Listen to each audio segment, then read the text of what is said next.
जय हिंद, वंदे मातरम। दोस्तों नमस्कार, स्वागत है आपका आपके अपने YouTube channel knowledge and profit में। इस चैनल पर हम आपके साथ शेयर करते हैं इंपॉर्टेंट न्यूज, डेटा और मार्केट से जुड़ी जानकारी जो आती है भारत और ग्लोबल दोनों एंगल से, ताकि आपका समय बचे और जब आप अपनी स्वयं की एनालिसिस तैयार करें तो इन जानकारियों का सही उपयोग कर सकें। हमारा उद्देश्य है आपको एजुकेट और जानकारी से एम्पावर करना, ताकि आप अपने विवेक से निर्णय ले सकें। यहां दी गई सारी जानकारी सिर्फ एजुकेशनल और इंफॉर्मेशनल पर्पस के लिए है। हम किसी भी प्रकार की इन्वेस्टमेंट एडवाइस, स्टॉक की सिफारिश या लाभ का वादा नहीं करते। बाजार में निवेश जोखिम के अधीन है, इसलिए कोई भी निर्णय लेने से पहले अपनी स्वयं की रिसर्च करें या अपने फाइनेंशियल एडवाइजर से परामर्श लें। हमारा मकसद है सीखना, समझाना और जिम्मेदारी से आगे बढ़ना। अगर आपको हमारे कंटेंट पसंद आते हैं तो हमारे YouTube चैनल को सब्सक्राइब करें और हमारे सोशल मीडिया प्लेटफॉर्म पर भी जुड़ें। जय हिंद दोस्तों। जय हिंद और नमस्कार दोस्तों।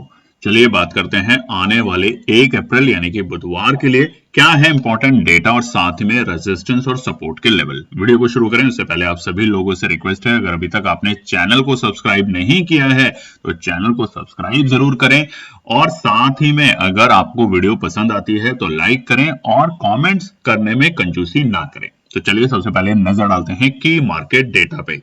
अब सोमवार के दिन हमने भयंकर बाजार में गिरावट देखी। ऐसा कोई भी सेक्टर नहीं था जो कि हरे निशान में बंद होने में कामयाब हो, और उसके पीछे के 3 बड़े फैक्टर थे। सबसे पहले तो चल रहा जियोपॉलिटिकल टेंशन, कच्चे तेल में उबाल और रुपए में कमजोरी। ये तीनों फैक्टरों ने सोमवार के दिन बाजार में लहूलुहान करा।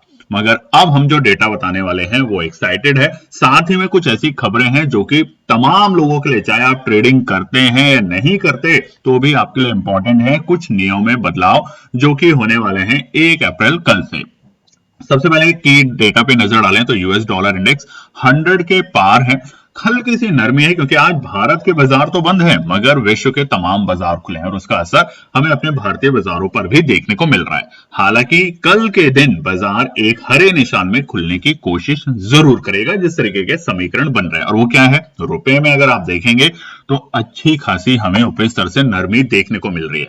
रुपया जहां 95 रुपए को पार कर चुका था, 95.15 ये था उसका लाइव लो सोमवार को, वहां से इस वक्त रुपया 94 के नीचे है। 90 की तकरीबन 1 रुपए से भी ज्यादा की हमें यहाँ पे रिकवरी देखने को मिल रही है और इसका असर हमें सोमवार को भारतीय बाजारों पे देखने को, बुधवार को भारतीय बाजारों पे देखने को मिलेगा। वहीं कच्चे तेल में हल्की सी नरमी है। क्रूड $101 के पास में है, हालांकि ये जितना 100 के नीचे जाएगा उतनी ही राहत की खबर होगी। और ब्रेंट जो 112 114 तक जा चुका था बीते सोमवार को, वहां से हमें राहत की सांस देखने को मिल रही है $106। मगर अभी भी तेल में कोई उबाल खत्म नहीं हुआ है, ऊपरी स्तर से हमें हल्की सी नरमी जरूर देखने को मिल रही है। सोने चांदी पे नजर डालें तो चांदी में भी हल्की सी नरमी है और सोने में भी हल्की सी नरमी हमें आज के दिन देखने को मिल रही है। बात करते हैं एफआईआई के और डीआईआई के नंबर। तो मार्च का महीना तो देखिए बहुत ही खतरनाक रहा, ना केवल सिर्फ भारतीय बाजारों के, विश्व के तमाम बाजारों में। और इसलिए आप देखेंगे एफआईआई के जो बिकवाली के नंबर आए हैं सोमवार को, 30 मार्च एक तरीके से महीने का आखिरी दिन था, एक्सपायरी का दिन भी था। तो रोल ओवर होते हैं कॉन्ट्रैक्ट, नए एक्सपायरी में जाते हैं तो रोल ओवर में वैसे भी दबाव ज्यादा देखने को मिलता है। तो वहां पर हमें 11,163 करोड़ की सबसे बड़ी बिकवाली देखने को मिली है मार्च के महीने में एफआईआई की तरफ से। वहीं पर उसके बिल्कुल विपरीत सबसे बड़ी खरीदारी करी है घरेलू निवेशकों ने 30 तारीख यानी कि सोमवार को, और वो है 14,894 करोड़ की। अभी तक अगर बात करें तो मार्च के महीने में, पूरे मार्च की सीरीज में 1,22,540 करोड़ की भारी भरकम बिकवाली करी है एफआईआई ने। वहीं पर 1,42,960 करोड़ की भारी भरकम खरीदारी करी है हमारे घरेलू निवेशकों ने। फिर कंपेयर करें अगर हम जून 2025 के डेटा के साथ, तो सबसे बड़ी बिकवाली है हमारी एफआईआई की मार्च के महीने में और सबसे बड़ी खरीदारी है हमारी डीआईआई की मार्च के महीने में। आखिरी जो बड़ी खरीदारी थी वो थी हमारी अगस्त 2025 में, तकरीबन 94,000 828 करोड़ की। उसके बिल्कुल विपरीत जो सबसे बड़ी बिकवाली थी वो थी बीते साल जुलाई में 47,000 करोड़ की। तो यहां पर बिकवाली के नंबर जो एफआईआई की तरफ से बढ़कर आए हैं, उसके बिल्कुल विपरीत घरेलू निवेशकों के खरीदारी के नंबर भी बढ़ते हुए देखने को मिल रहे हैं। बात करते हैं अब हम ग्लोबल मार्केट डेटा पे। तो अमेरिका के बाजारों में कल हमें एक बहुत ही अजीब सा समीकरण देखने को मिला। डॉ जोन्स पहले लाल में था, फिर हरे में हुआ, फिर लाल में और फाइनली जाके हरे में बंद होने में कामयाब हुआ। वहीं पे नैस्डैक में शुरुआती दौर में हमें हल्की लाली देखने को मिली, बाद में वो लाली ज्यादा गहराई और बाद में उसके बाद तकरीबन 0.25% की गिरावट के साथ नैस्डैक में हमें क्लोजिंग देखने को मिली। वहीं पर आज जापान के मार्केट 1.25% की गिरावट के साथ बंद हुई। चाइना के मार्केट जहां पे कल हरे और लाल दोनों कॉम्बिनेशन थे, वहां पे 1.25% की गिरावट के साथ बंद होते हुए देखने को मिल रहे हैं। हांगकांग के मार्केट हल्के से हरे निशान में और वहीं पे यूरोप के मार्केट इस वक्त 0.5% की तेजी के साथ काम कर रहे हैं। किस तरह की क्लोजिंग होगी यूरोप के बाजारों की और अमेरिका के बाजारों की, तो हम आपके साथ शेयर करेंगे हमारे टेलीग्राम और इंस्टाग्राम पेज पर, तो उसको जरूर ज्वाइन करें। दोस्तों आज है हमारा आखिरी दिन इस प्रोग्राम को ज्वाइन करने के लिए, जो कि है 2026 का फुल ईयर लर्निंग प्रोग्राम। तो अगर अभी तक आपने ज्वाइन नहीं किया है तो कल आप मैसेज करना शुरू करेंगे और फिर हम आपको ज्वाइन नहीं कर पाएंगे, तो आपके स्क्रीन पे व्हाट्सएप का नंबर है, ज्वाइन कर सकते हैं। इस पूरे प्रोग्राम की जो फीस थी वो पहले होती थी 1 लाख रुपए, जो कि है पूरे साल की यानी कि 31 दिसंबर तक केवल 9,999। तो मिस मत कीजिए। अगर पढ़ना चाहते हैं, सीखना चाहते हैं ट्रेडिंग के नियम कानून, साथ में एनालिसिस, पेशेंस और डिसिप्लिन कैसे करें ट्रेडिंग में, कैसे रेजिस्टेंस और सपोर्ट को आइडेंटिफाई करें, कैसे एंट्री और एग्जिट को आइडेंटिफाई करें, इन तमाम चीजों को अगर आप सीखना चाहते हैं और एक अच्छे ट्रेडर बनना चाहते हैं तो आप इस प्रोग्राम को मिस मत कीजिएगा। आज आखिरी दिन है, हम आपको फिर से बता देते हैं। खबरों पे नजर डालते हैं। देखिए ईरान और यूएस की तरफ से और इजराइल की तरफ से जो खबरें आ रही हैं बहुत ही मिक्स है। यानी कि आप कमेंट सेक्शन में लिखिएगा, क्या आप समझ पा रहे हैं कि क्या युद्ध एक तरफ रोकने की बात कर रहे हैं। 31वां दिन हो चुका है मिडिल ईस्ट कॉन्फ्लिक्ट में। वहीं पर यूएस से दावा कर रहा है कि हम 15 पॉइंट ला रहे हैं ईरान के लिए। एक तरफ वो कहते हैं हम 15 पॉइंट है, एक तरफ ईरान की तरफ से कुछ खबरें आ रही है कि ये सब झूठ है, यूएस ऐसी कोई भी 15 पॉइंट का डिस्कशन नहीं ला रहा है, सिर्फ एक प्रोपेगेंडा सेट किया जा रहा है हमारे खिलाफ। असल में उसको हमारा ऑयल चाहिए, हमारी जो जमीन है वो चाहिए, ताकि वो अपना दबदबा कर सके। गिरते हुए डॉलर की जो वैल्यू थी बीते सालों में, उसको वो वापस से तेजी में लाना चाहता है। यानी कि ब्रिक्स, देखिए इसमें बहुत सारी जियोपॉलिटिकल चीजें हैं। अगर आप चाहेंगे तो कभी तसल्ली में इसके ऊपर एक वीडियो बनेगी कि क्यों यूएस ये सब कर रहा है। क्या वाकई में एप्स्टेन फाइल से अपना नाम भटकाने के लिए, और जो ट्रेड वॉर उन्होंने दुनिया में छेड़ी थी जिसको लेके वहीं के सुप्रीम कोर्ट ने उनको तमाचा मारा, उन तमाम चीजों से दुनिया को गुमराह करके वो क्या विश्व को ईरान की मुसीबतों में ढेलना चाहते हैं, या इसके पीछे डॉलर को फिर से वो एक मजबूती में लाना चाहते हैं। जिस तरीके से बीते सालों में बात चल रही थी कि ब्रिक्स अपनी एक करेंसी लाना चाहता है कि जो ब्रिक्स कंट्रीज हैं वो जो भी इंपोर्ट एक्सपोर्ट करेंगे वो डॉलर में ना करके ब्रिक्स में करेंगे। तो क्या ये जो चीजें हैं उससे इंपैक्ट होके यूएस ये सारी चीजें प्री प्लान तरीके से कर रहा है? क्योंकि अभी तक एक बात क्लियर नहीं है, और आप भी लिखने की कोशिश कीजिएगा कि ईरान ने ऐसा यूएस का क्या बिगाड़ा था कि जिसके ऊपर अचानक से उन्होंने अटैक कर दिया। बहुत सारे खबरों को जब हम समझते हैं तो लगता है कि इजराइल जो है वो दुनिया में खुफिया सूत्रों में सबसे ऊपर है। मोसाड जो है वो खुफिया सूत्रों में सबसे ऊपर, और इजराइल के पास जैसे ही एप्स्टीन जैसी जो चीजें की डिटेल आई और उन्होंने हो सकता है ट्रम्प साहब या यूएस के अधिकारियों को ब्लैकमेल करने की कोशिश करी हो कि हमारे इशारों पे काम कीजिए, तो वहां पर ये सब चीजें हो रही है। मगर फिलहाल के लिए यह है कि कुवैत के जो ऑयल टैंकर है जो दुबई पोर्ट पे थे उसके ऊपर अटैक किया है, और अब ट्रम्प साहब एक तरफ वहां पर युद्ध को रोकने की बातें कर रहे हैं, सीज फायर करने की बातें कर रहे हैं, और मगर उसके बावजूद लगातार ईरान और तेहरान जो उसकी कैपिटल है उस पर लगातार बमबारी, मिसाइल अटैक, और अब तो उन्होंने अपने जो ट्रूप्स हैं, जो कमांडोज हैं, जो मरीन हैं, उनको भी बुला लिया है मिडिल ईस्ट में, ताकि अब वो वहां पे जाके जो जमीनी कार्रवाई है वो करने की कोशिश करेंगे। तो कमेंट सेक्शन में लिखिएगा जरूर। दोस्तों आपके लिए बड़ी खबर क्या है, युद्ध तो चल ही रहा है, आपको पता ही है, हमें आपको बताने की जरूरत नहीं है। आज हम आपको दो बातें बताने वाले हैं। पहला, 1 अप्रैल यानी कि कल से कई सारे नियम बदलने वाले हैं।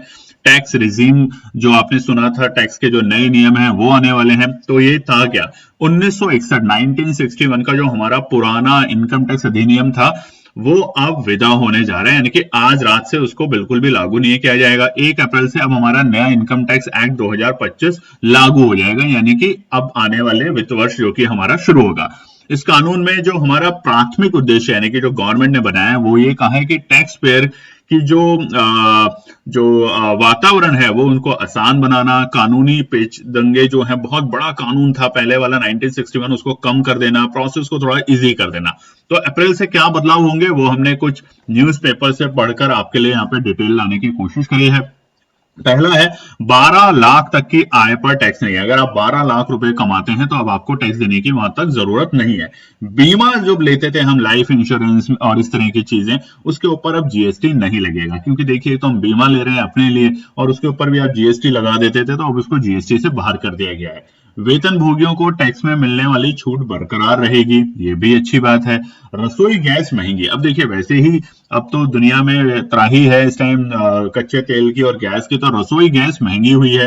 अब जो घरेलू एलपीजी सिलेंडर की कीमत बढ़कर 913 रुपए तक पहुंची है, और अभी तो फिलहाल बहुत सारे स्टेट्स में ब्लैक में सिलेंडर 900 में नहीं, 2-2, 4-4 हजार में मिल रहा है। दवाओं के दाम बढ़ेंगे, 900 से अधिक आवश्यक दवाएं अब और महंगी हो जाएगी। जो जरूरत दवाइयां हैं तो थोड़ी सी महंगी हो जाएगी। तो ये एक खबर उन तमाम लोगों के लिए है जिनके घरों में बुजुर्ग हैं, बड़े हैं, छोटे हैं, जो कि मेडिकल चीजों से गुजर रहे हैं। नई कारें महंगी होगी, और ये तो खैर अभी युद्ध के दौरान वैसे ही 2% तमाम कंपनियों ने अपने कारों के ऊपर इंक्रीज कर दिए हैं।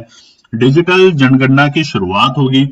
एटीएम से निकासी पर शुल्क लगेगा, मतलब यानी कि मुफ्त सीमा के बाद जो आप एक एटीएम में जब जाते हैं पैसा निकालते हैं तो आपकी एक लिमिट है कि आप महीने में इतना पैसा निकाल सकते हैं, दिन का इतना निकाल सकते हैं। अगर उससे ज्यादा निकालेंगे तो हर ट्रांजैक्शन पे 23 रुपए आपको देना होगा।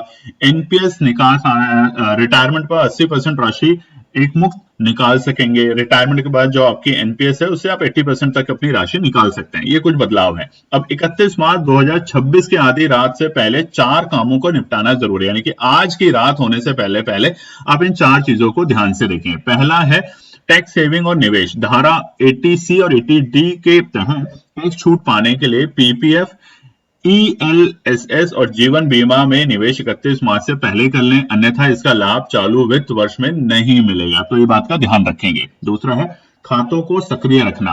पीपीएफ, एनपीएस और सुकन्या समृद्धि योजना को निष्क्रिय होने और पेनल्टी से बचाने के लिए न्यूनतम अनिवार्य राशि जमा करना आवश्यक है। अब इन अकाउंट्स में आपको एक मिनिमम अमाउंट रखनी ही पड़ेगी। अपडेट रिटर्न, वित्त वर्ष 2020-21 के लिए अपडेटेड रिटर्न दाखिल करने की आखिरी समय सीमा 31 मार्च है। ध्यान रखिएगा, अगर आपने वित्तीय वर्ष 2020-21 का अभी तक अपडेट रिटर्न नहीं दाखिल किया तो उसकी आखिरी सीमा आज है 31 मार्च, तो इसको जरूर करिए। एनआरआई और विदेश पर क्रेडिट का दावा करने के लिए फार्मा 67 इसी दिन तक जमा कराना होगा, अन्यथा दोहरे कराधान का सामना करना पड़ सकता है। थोड़ी सी हिंदी हमारी खराब है तो उसके लिए माफी चाहेंगे। मगर अब 1 अप्रैल से लागू आयकर अधिनियम 2025 में क्या क्या बदलाव आ रहा है ये जान लेते हैं। पुराने आयकर जो थे 1961 और आयकर अधिनियम 225 में बदलाव दिया गया है। अब ये जो असेसमेंट ईयर है और प्रीवियस ईयर, जो असेसमेंट ईयर होता है हमारा, ये और प्रीवियस ईयर का झंझट खत्म कर इसे सिर्फ टैक्स ईयर के नाम से कर दिया गया है। अब इसका नाम है टैक्स ईयर 2026-27। अब ये नहीं रहेगा कि असेसमेंट ईयर और प्रीवियस ईयर। नई टैक्स व्यवस्था क्या है? 12 लाख तक की समृद्धि वार्षिक आय वालों के लिए टैक्स देनदारी शून्य कर दी गई है, हमने अभी आपको बताया है। इसके साथ ही वेतन भोगियों के लिए 75,000 रुपए का स्टैंडर्ड डिडक्शन जारी होगा। पुरानी व्यवस्था से में भारी छूट क्या मिली है? बच्चों की शिक्षा भत्ता 100 रुपए से बढ़ाकर अब 300 रुपए प्रति माह और हॉस्टल भत्ता 300 से बढ़ाकर 9,000 रुपए कर दिया गया। पुणे, बैंगलोर, हैदराबाद, अहमदाबाद को जो एचआरए के लिए 50% छूट में शामिल कर लिया गया। पहले 4 ही सिटीज थी, आपको पता होगा, दिल्ली, मुंबई। अब उसमें 4 और शहरों को ऐड कर दिया गया है, जिसमें है पुणे, बैंगलोर, हैदराबाद और अहमदाबाद। जिसमें जो एचआरए आपका करता था वो 50% छूट में शामिल कर दिया गया है। निवेश पर टैक्स, अब सेकेंडरी मार्केट से खरीदने नए गए सॉवरेन गोल्ड बॉन्ड एवं मैच्योरिटी के समय कैपिटल गेन टैक्स लगेगा, अभी तक नहीं लगता था। फ्यूचर्स और ऑप्शन ट्रेडिंग पर एसटीटी बढ़ा दिया गया है, ये तो आपको पता ही है। इस बार ट्रम्प जब निर्मला सीतारमण जी ने बोला था कि एसटीटी बढ़ा दिया गया, और उसके बाद आपने देखा था मार्केट किस तरीके से गिरा था, और कंपनियों को शेयर बायबैक पर शेयरधारकों को टैक्स देना होगा। तो विदेश यात्रा अब हुई है सस्ती, अब ना जाने कितने लोग ही विदेश जा पाते हैं। ओवरसीज टूर पैकेज पर टीसीएस दर को 5% से 20% की दोहरी दर से घटाकर सीधे 2% कर दिया गया है। तो ये कुछ बड़े बदलाव हैं फिलहाल आज बाजार में आने वाले 1 तारीख से। अब 5,000 तक शून्य है, जैसा हमने आपको बताया है कि ये कुछ टैक्स के नियम है जिसे आप पढ़ सकते हैं, ज्यादा कोई बड़ी बात नहीं है इनमें, इनको जरूर देखिएगा। अब हम जो लाना चाहते हैं वो एसटीटी है। एसटीटी क्या है? द गवर्नमेंट ने देखिए जो हाइक था सिक्योरिटी ट्रांजैक्शन टैक्स, इसमें रेट को बढ़ोतरी कर दी है। फ्यूचर ऑप्शन में इसका सीधे सीधा आपको असर पड़ेगा। हालांकि वैल्यू बहुत कम है, मगर जब बल्क में जब आप चीजें करते हैं तो उसका असर देखने को मिलेगा। फ्यूचर्स में एसटीटी का जो ऑन सेल राइज कर दिया गया है 0.05%, जो कि पहले था 0.02%। वहीं पे ऑप्शन प्रीमियम में अगर बात करें तो एसटीटी ऑन सेल इंक्रीज कर दिया गया है 0.15%, यानी कि जो पहले था 0.10%। एसटीटी एक्साइज में अगर बात करें तो एसटीटी राइज कर दिया गया है 0.15%, जो कि पहले था 0.125%। ये सारे चेंजेस बजट में अनाउंस कर दिए गए थे, मगर अब इनको लागू करने की तारीख कल से शुरू हो जाएगी 1 अप्रैल से। अब दूसरी बड़ी बात, अप्रैल में बाजार देगा धोखा या मौका? देखिए 10 साल की रिसर्च है यहाँ पर। मार्च में हमने देखा त्राही त्राही थी अक्सर, और अक्सर ये देखा गया है कि मार्च में लोग खरीदारी करना शुरू करते हैं मार्च के अंत में, और दिसंबर तक आते आते हमें एक अच्छा रिटर्न मिलता है। तो इस डेटा को समझ लेते हैं। 10 में से 9 साल बॉटम बना है जनवरी से मार्च के बीच में। ध्यान रखिएगा, बीते 10 साल में 9 बार ऐसा हुआ है कि जनवरी और मार्च के बीच में ही बॉटम बना है, और टॉप बना है सितंबर और दिसंबर के आसपास में। यानी कि साल की सबसे बड़ी कमाई का रास्ता यहीं से निकलता है। जितना बाजार गिरा हुआ है उतना ही बाजार में एंट्री करने का मौका मिलता है। डेटा क्या कहता है? मार्च के बॉटम में दिसंबर में हाइक तक औसतन 23% तक की रैली दिखती है। इसी रेंज में 16 से 37% तक तो हो सकती है। यानी अगर आपके सही समय पर निवेश किया है तो 1 लाख का निवेश 1,23,000 लाख 1.23 लाख तक बन सकता है। यानी कि 23 से 23% तक की रैली देखने को मिल सकती है। लेकिन क्या हर मार्च की सीरीज में खरीदना सही है? यहाँ थोड़ा रियलिटी चेक जरूरी है। पिछले 10 साल में 8 बार मार्च में बाजार पॉजिटिव रहा है, याद रखिएगा। इस बार मार्च में बाजार बहुत भयंकर तरीके से नेगेटिव रहा है। अप्रैल की अक्सर मजबूत रहता है, अप्रैल का महीना मजबूती में माना जाता है। 10 में से 7 बार पॉजिटिव रिटर्न बने हैं, लेकिन हर बार पैटर्न रिपीट नहीं होता है। ये सबसे बड़ा रिस्क है, ध्यान रखिएगा। आप नीचे देखेंगे तो 2016 से लेकर 2024 तक का अगर हम बात करें तो जनवरी में फरवरी में, जनवरी में, मार्च में, जनवरी में, मार्च में, जनवरी में, जैसे कि हमने आपको बताया जनवरी से लेके मार्च तक के महीने में बॉटम बनता है, और सितंबर से दिसंबर के आसपास में बाजार अपना टॉप बनाता है। और वो अगर आप देखेंगे तो सबसे कम 2018 में था 18% का रिटर्न, नहीं तो औसतन हमें 25 से 30% के आसपास तक का रिटर्न देखने को मिलता है।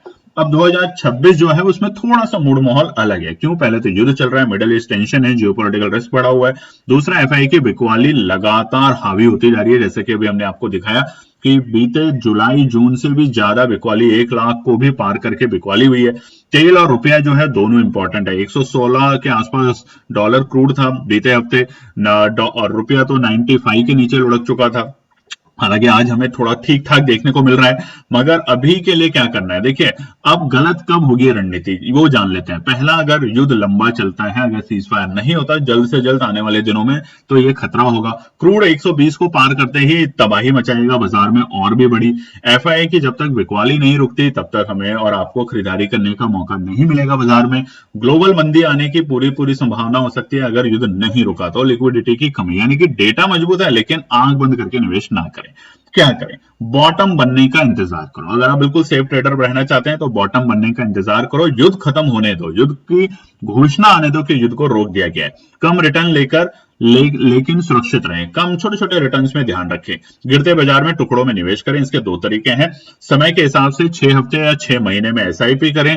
लेवल के हिसाब से अगर हर बार 500 पॉइंट गिरता है तो निवेश करें। कम रिस्क वाले 1000 पॉइंट के गिरने पर हल्का फुल्का निवेश करें। ये प्योरली एजुकेशनल पर्पस के लिए है, आप अपनी सूझबूझ के साथ ही काम करें। उम्मीद करते हैं आपको पसंद आई होगी हमारी रिसर्च, और कमेंट सेक्शन में जरूर लिखिएगा। अब हम आपको बता देते हैं हमारे टेलीग्राम, व्हाट्सएप और इंस्टाग्राम चैनल, इसको आप ज्वाइन कर सकते हैं फ्री ऑफ कॉस्ट आपके लिए। दोस्तों, फिर से आज को बता देते हैं, आज आखिरी दिन है 2026 हमारे जो फुल ईयर लर्निंग प्रोग्राम है उसको ज्वाइन करने का। आप में से कई लोगों ने बीते दिनों में ज्वाइन किया है। अगर करना चाहते हैं तो आज रात तक आप ज्वाइन कर सकते हैं, क्योंकि कल से प्रोग्राम शुरू हो जाएगा। तो अब हम आपकी रजिस्ट्रेशन नहीं ले पाएंगे कल, तो ध्यान रखिएगा। व्हाट्सएप का नंबर स्क्रीन पे है, मैसेज जरूर करें। अब निफ्टी, बैंक निफ्टी और सेंसेक्स के रेजिस्टेंस और सपोर्ट की बात कर लेते हैं, जो कि कल के दिन हमने आपको बताए थे। उसमें बेहतर तरीके से निफ्टी काम करके गया। हालांकि निफ्टी, बैंक और सेंसेक्स में भारी भरकम गिरावट हुई, तो इसलिए वो तमाम रेजिस्टेंस हमें देखने को मिले ही नहीं। बाकी सपोर्ट से भी नीचे, काफी नीचे बाजार खुले और उसके बाद त्राही त्राही बाजार में देखने को मिली। अब हम बात करेंगे कि निफ्टी, बैंक निफ्टी और सेंसेक्स के तो हमने आपको इंडिकेटर बताते हैं वो कैसे काम कर रहे हैं। तो निफ्टी पे नजर डाल लेते हैं। अब देखिए, निफ्टी में हम आपको बार बार एक ही बात बता रहे हैं, भैया आपको ट्रेंड ड्रॉ करना है। अगर आपने कल की वीडियो नहीं देखी तो उसको जाके देखिए। ये एक ट्रेंड लाइन को ड्रॉ करना ही पड़ेगा आपको। जब इस रेंज में बाजार आएगा, खरीदारी करनी है। रेंज के ऊपर जाएगा, ब्रेकआउट तभी जबरदस्त मिलेगा जब न्यूज कंफर्म हो जाती है कि युद्ध रुक गया, नहीं तो बिल्कुल नहीं करनी।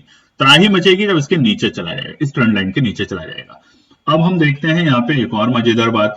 हम बंद हुए हैं यहां पर आके। ये बहुत ही इंपॉर्टेंट सपोर्ट का लेवल था बाजार के लिए। देखिए, यहां से बाजार ने सपोर्ट लिया, इसी लेवल से बाजार ने सपोर्ट लिया। उम्मीद की जा सकती है कि कल बाजार एक हरे निशान में खुलने की कोशिश कर सकता है, मगर अभी सब इस बेसिस पे करेगा क्योंकि जो हमने कल त्राही त्राही देखी है, बाजार ने ओवरसोल्ड हुए हैं बाजार, वहां से एक हल्की फुल्की रिकवरी मिलेगी। मगर इसका मतलब ये नहीं कि बाजार बॉटम बना चुका है। बाजार और गिर सकता है जब बाजार 21,750, ये जो लेवल था, इसको अगर बाजार ने ब्रीच कर दिया 21,750 के स्तर, तो यहां से गिरावट और गंभीर हो जाएगी। हालांकि अगर हम मार्च के महीने में बात करें, फरवरी से, जिस दिन से बजट आया था और उसके बाद ट्रंप साहब ने अनाउंसमेंट करी कि हम लोग जो रेट है उसको कम कर देंगे, उसके बाद देखिए बाजार में कितनी बड़ी गिरावट आ चुकी है। एक तरफा गिरावट है। अभी बाजार उस ट्रेंड लाइन को ड्रॉ करने की कोशिश करें। अक्सर हम आपको कहते हैं ट्रेंड लाइन के अकॉर्डिंग काम करेंगे, बहुत अच्छा रहेगा।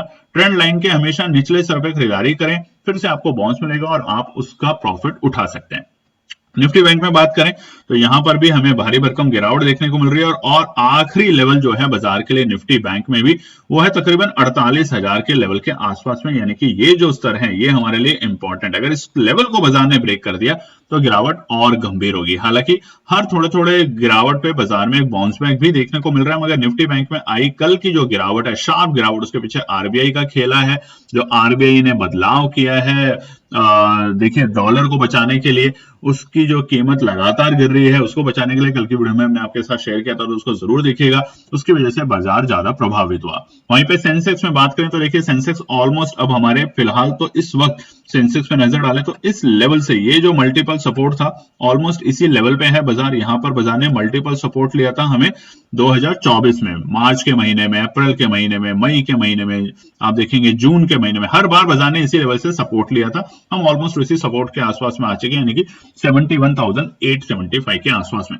अगर बाजार इसे ब्रेक करता है और सबसे पहले इस लेवल को ब्रेक करता है, ये जो सपोर्ट होगी हमारी 71,400 के आसपास में, तो गिरावट और गंभीर हो सकती है और फिर त्राही त्राही सेंसेक्स में भी देखने को मिल सकती है। तो अब सब कुछ है कि बाजार किस तरीके से रिएक्ट करता है और किस तरीके से न्यूज आती है, ट्रंप साहब की तरफ से वाकई में सीज फायर करना चाहते हैं या सिर्फ बाजार को गुमराह कर रहे हैं। अब नजर डालते हैं आने वाले बुधवार के लिए इंपॉर्टेंट रेजिस्टेंस और सपोर्ट के लेवल। सबसे पहले निफ्टी पे नजर डालते हैं इंपॉर्टेंट रेजिस्टेंस और सपोर्ट, मगर आपसे एक ही रिक्वेस्ट है, चैनल अगर अभी तक सब्सक्राइब नहीं किया है तो सब्सक्राइब करें, वीडियो पसंद आती है तो लाइक करें और कमेंट भी जरूर करें। फटाफट निफ्टी के रेजिस्टेंस देख लेते हैं। बाजार एक गैप अप ओपनिंग की कोशिश कर सकता है, हरे निशान में खुलने की कोशिश कर सकता है, मगर उससे अति उत्साहित नहीं होना, क्योंकि रोल ओवर हुए हैं, नए मंथ की सीरीज की शुरुआत हुई है 1 अप्रैल से, तो यहां पर हमें एक गैप अप ओपनिंग देखने को मिल सकती है। तो पहला बाजार 22,480 के आसपास में खुलने की कोशिश कर सकता है और यहां पर हमें पहला हर्डल देखने को मिलेगा निफ्टी के अंदर।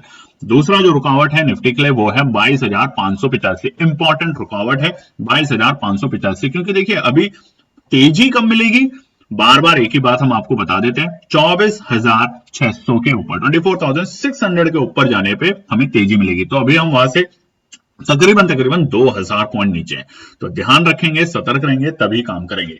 22,585 दूसरा रुकावट है और तीसरा है 22,665। यहां पर आप हल्के हल्के प्रॉफिट बुकिंग करने की कोशिश करें।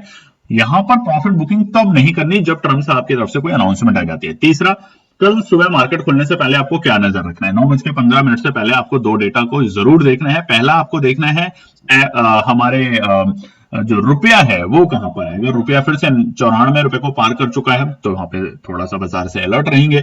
अगर कच्चे तेल में हमें फिर से क्रूड और ब्रेंट 110 के ऊपर जाते हुए देखने को मिलता है तो फिर से वहां पे सतर्क रहेंगे।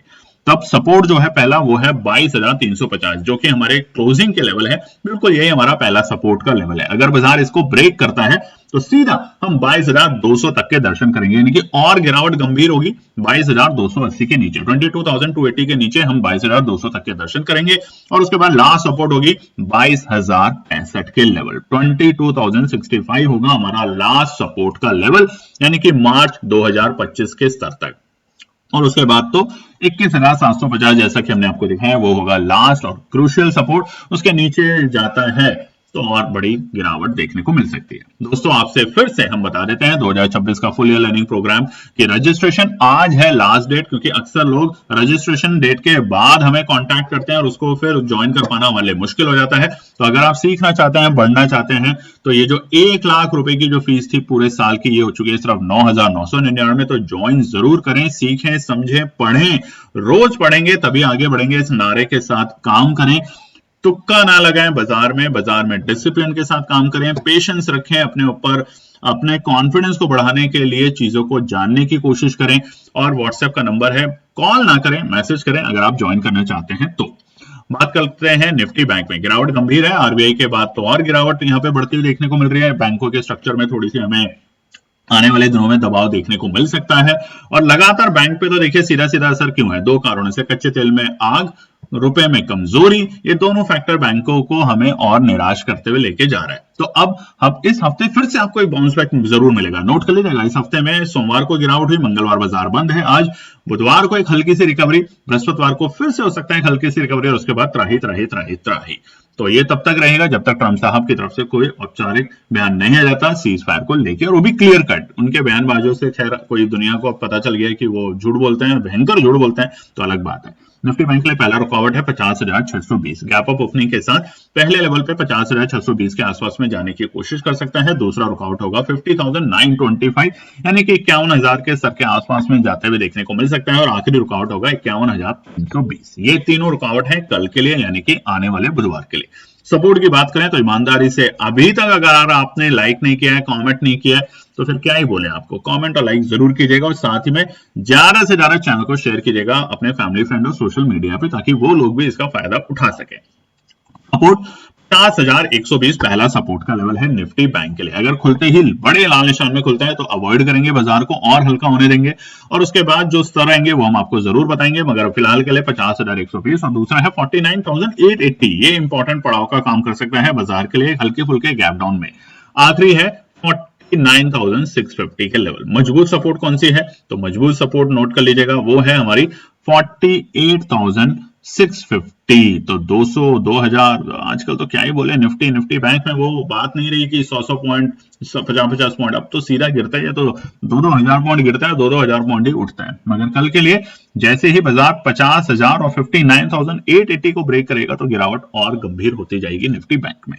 बात कर लेते हैं लास्ट टाइम, तो आपको बता दिया है, व्हाट्सएप का नंबर है, मैसेज जरूर करें। बात कर लेते हैं सेंसेक्स को लेके। सेंसेक्स में भी गिरावट गंभीर है, आप देख सकते हैं, अभी हमने आपको समझाया भी था चार्ट पे ड्रॉ करके। तो यहां भी हम अब 2025 के लोज को ब्रेक करने वाले हैं बहुत जल्द। तो अगर वाकई में अप्रैल के महीने में रिकवरी आएगी, बाजार में आनी शुरू होगी, तो तभी होगी जब ट्रंप साहब क्लियर कट कहेंगे।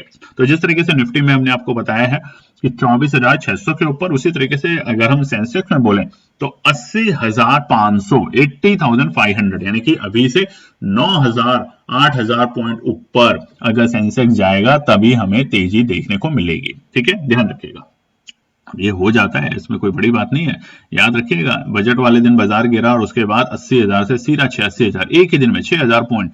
तो यहाँ कोई बड़ी बात नहीं है, 6,000 पॉइंट, 10,000 पॉइंट मार्केट को मैनिपुलेट एक दिन में किया जा सकता है। अगर ट्रंप साहब ने सोच लिया है कि बस अब मार्केट को वापस रिकवर करवाना है दुनिया जान के और उसमें खूब पैसा लगाना है, नहीं तो जब तक उनका मन है तब तक बाजार ऐसे ही मैनिपुलेट होता रहेगा।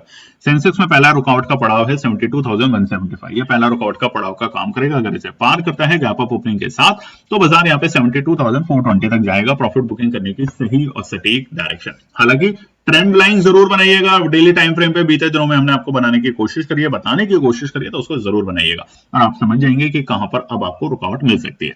आखिरी रुकावट 72,755, रिवर्सल जरूर लेगा बाजार, जिसे हम कहते हैं बाउंस करना, हल्का सा बाउंस करना। रिवर्सल का मतलब होता है बस बाजार ने बॉटम बना लिया और वापस तेजी करेगा, ऐसा नहीं, बाउंस जरूर करेगा, ध्यान रखिएगा। ये लगातार आपके साथ हो रहा है कि बड़ी गिरावट के बाद बाजार हल्का हल्का बाउंस लेता है और लगातार 3 दिन से बाजार गिरा है और बड़ा गिरा है, तो यहां से एक हल्का सा बाउंस जरूर मिलेगा आपको कल के दिन।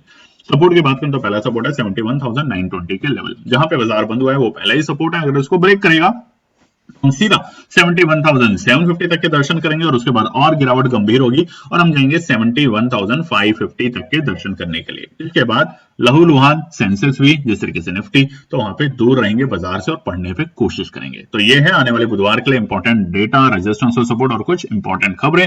अगर वीडियो पसंद आई है तो लाइक, शेयर, सब्सक्राइब, कमेंट जरूर कीजिएगा। जय हिंद दोस्तों। तो दोस्तों आज के लिए बस इतना ही। उम्मीद है कि यह विश्लेषण आपको मार्केट को समझने और बेहतर रणनीति बनाने में मदद करेगा। अगर ये वीडियो आपको पसंद आया हो तो इसे लाइक करें, शेयर करें और चैनल को सब्सक्राइब करें ताकि आपको हमारे सभी अपडेट समय पर मिलते रहें। मार्केट से जुड़े रियल टाइम डेटा और न्यूज अपडेट के लिए हमें टेलीग्राम और व्हाट्सएप पर ज्वाइन करें, लिंक आपको डिस्क्रिप्शन में मिल जाएगा। याद रखें, सीखना सबसे बड़ा इन्वेस्टमेंट है। ट्रेडिंग से पहले सही एनालिसिस करें, ज्ञान के साथ मुनाफा कमाएं। फिर मिलेंगे अगले वीडियो में, तब तक के लिए जय हिंद।